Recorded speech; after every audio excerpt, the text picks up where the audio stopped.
A la doctora Adriana Favela y se prepara la señora Francisca Martínez Cruz. La doctora Adriana Favela es consejera electoral del INE, es doctora en Derecho por la Universidad Anáhuac del Sur, maestra en Administración Pública por la Anáhuac del Norte, especialista en Derecho Constitucional por la UNAM y licenciada en Derecho por la Universidad de Juárez del Estado de Durango.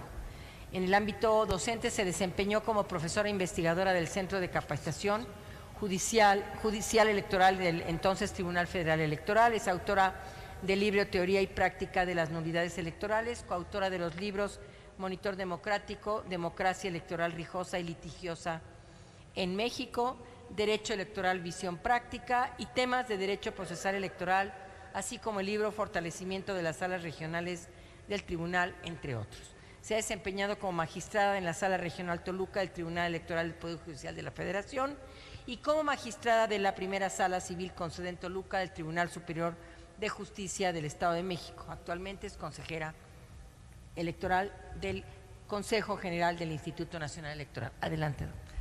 Bueno, pues gracias por la presentación, también gracias por haber lanzado esta convocatoria para participar en estas audiencias públicas para integrar la agenda legislativa de los derechos humanos de las niñas y las mujeres. Gracias, Malú, por la invitación para estar aquí. Y bueno, yo antes que nada les quiero decir que la propuesta que nosotros estamos formulando es en el sentido de, obviamente, incrementar la participación política de las mujeres en nuestro país a través de los cargos de elección popular. Y también tenemos una propuesta para que se legisle sobre la violencia política en contra de las mujeres, porque ese también es un tema que debemos de estar erradicando en nuestro país. Yo traigo aquí unos datos rápidamente. Hemos tenido un avance muy significativo en la presencia de las mujeres en la Cámara de Diputados y en la Cámara de Senadores, pero también tenemos que tener conciencia que este avance se debe a, obviamente, el principio de la paridad de género que está vigente a partir de 2014, pero sobre todo a unas acciones afirmativas que emitió el INE, si me ayudan por favor con la presentación, más adelante, que emitió en 2017 para aplicarse en el 2018. ¿Por qué? Porque en las elecciones de 2015, en la elección a diputaciones federales, vimos que había la manera en que los partidos políticos de alguna manera le dieran la vuelta al principio de la paridad. ¿Qué exigimos en el 2018, por ejemplo, en relación con las diputaciones federales? Que de las 5 listas de representación proporcional, por lo menos 2 estuvieran encabezadas por un género distinto al de las otras 3, ¿no? Y esto fue algo muy importante y aquí tenemos el cuadro donde vemos que de 95 mujeres en el 2015 pasamos a 100 en el 2018 precisamente gracias a esta medida. Y también, por ejemplo, en la Cámara de Senadores, que es la tabla siguiente, tuvimos medidas afirmativas que consistieron en que en las senadurías de mayoría relativa solicitamos que de las 32 entidades federativas, por lo menos 16 estuvieran encabezadas por mujeres, las fórmulas de mayoría relativa, que eso nos sirvió obviamente para lograr también que muchas mujeres llegaran por este principio, pero también nos sirvió para que se incrementara el número de mujeres que llegaban por el principio o de primera minoría. Y esto es muy importante resaltarlo porque anteriormente lo que hacían los partidos políticos era poner en el primer lugar de la lista solamente a hombres. Entonces, cuando ellos no alcanzaban el triunfo de mayoría relativa, pero sí quedaban en el segundo lugar de votación en su entidad federativa, entonces asumían la senaduría de primera minoría. Y vean cómo cambió la proporción de hombres y de mujeres ya con esta medida afirmativa. En el 2012 solamente teníamos 5 mujeres por primera minoría y se aumentó a 14. Entonces es un aumento muy significativo. Y otra medida afirmativa que tomamos en relación con la integración del Senado de la República fue que la lista nacional de senadurías de representación proporcional fuera encabezada por mujeres para obviamente pues fomentar que un número mayor de mujeres llegara por este principio, y ahí están los resultados. De 16 aumentamos a 17 y es un avance pues ya en todo en su conjunto que realmente logró que ahora tengamos un porcentaje de mujeres muy importante, el 49.22% en la Cámara de Senadores. Ahora, porque ya tenemos estas medidas afirmativas, pero son o sea, fueron creadas a través de un acuerdo que emitió el Consejo General del INE en una votación dividida. Somos 11 integrantes y 4 votaron en contra.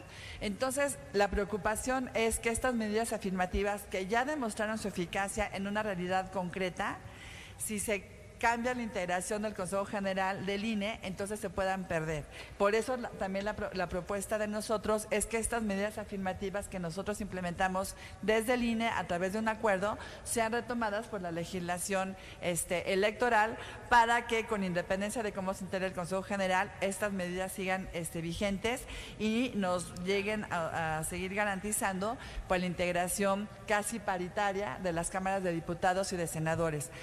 Yo tengo la firme convicción de que si dejamos fuera estas medidas o si algún día las dejamos de exigir, en ese momento se va a perder este equilibrio y no vamos a fomentar una mayor participación de las mujeres en estos cargos que son tan importantes.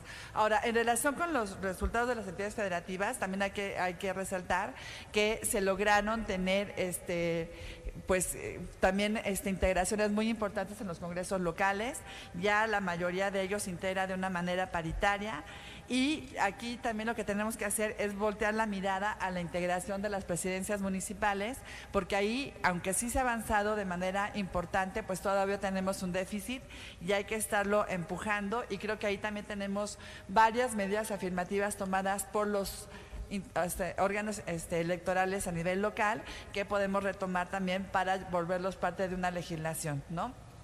Ahora, además de esta propuesta, también tenemos una propuesta para poder retomar casos que hemos estado viviendo en los últimos meses. Por ejemplo, el caso de las Manuelitas en Chiapas. ¿Cuáles fueron las medidas que tomó el INE para frenar esta situación? Esto también está en un acuerdo que tomó el Consejo General del INE, pero lo ideal sería que se retomara en la legislación electoral. Y lo explico de una manera muy rápida y muy concreta. Lo que nosotros dijimos en ese caso fue: si tu partido político estás viendo que tus mujeres candidatas están renunciando a esos cargos de elección, a estas candidaturas, y ya estas mujeres candidatas tenían la posibilidad de acceder a un cargo de elección popular vía la representación proporcional, tendrás que hacer algo para frenarlo. Pero si no lo haces, entonces, y estás propiciando este tipo de circunstancias para lograr que esos cargos que deberían de ser ocupados por mujeres realmente sean ocupados por hombres, entonces la circunstancia va a ser en que de todos modos, ese cargo que le correspondía ocupar a una mujer, por ningún motivo, ya sea renuncia o alguna otra circunstancia, va a poder ser ocupado por un hombre cuando le corresponde a una mujer. Y en caso de que tu partido político ya no tengas más mujeres en tu lista de representación proporcional para ocupar ese lugar, entonces nos vamos a aquellas candidatas perdedoras de mayoría relativa para que lo ocupen. Y si tampoco tienes este tipo de mujeres de mayoría relativa que no ganaron la elección, entonces pierdes el espacio para ocupar ese cargo de representación proporcional, y entonces se le da al partido político que te siga en votación y que todavía tenga mujeres que puedan ocupar ese cargo de representación proporcional. Esa fue la medida que se tomó en Chiapas, la medida que aplicó el OPLE, y eso generó que el Partido Verde, que curiosamente todas sus candidatas a diputadas de representación proporcional habían renunciado a la candidatura, entonces perdiera su derecho a ocupar esa curul, y entonces el partido que le seguía en votación ocupara ese cargo. Entonces ya se ha aplicado y me parece que lo deberíamos de retomar en la legislación. Otro caso también importante es que podemos ya legislar lo que es el concepto de violencia política por razón de género, basándonos en la jurisprudencia 21 de 2018 de la Sala Superior del Tribunal Electoral del Poder Judicial de la Federación, que se llama Violencia Política de Género, elementos que la actualizan en el debate político. Y yo obviamente pues estaría pidiendo que este concepto se retomara en la ley correspondiente, que es la ley que se refiere a la violencia en contra de las mujeres. Es que no la encuentro ahorita, su nombre completo, pero también lo podríamos retomar en la ley general de instituciones y procedimientos electorales. con independencia de que también se legisle en el ámbito penal. ¿Por qué? Porque eso también nos daría desde el INE pues más herramientas también para ir frenando estos casos de violencia política que se cometen durante las elecciones o después de que se llevan a cabo estas elecciones y se trata de la asunción del cargo o del desempeño del cargo. Esta sería mi propuesta y creo que, bueno, ya he agotado el tiempo. Muchísimas gracias por su atención. Muchas gracias a usted, consejera.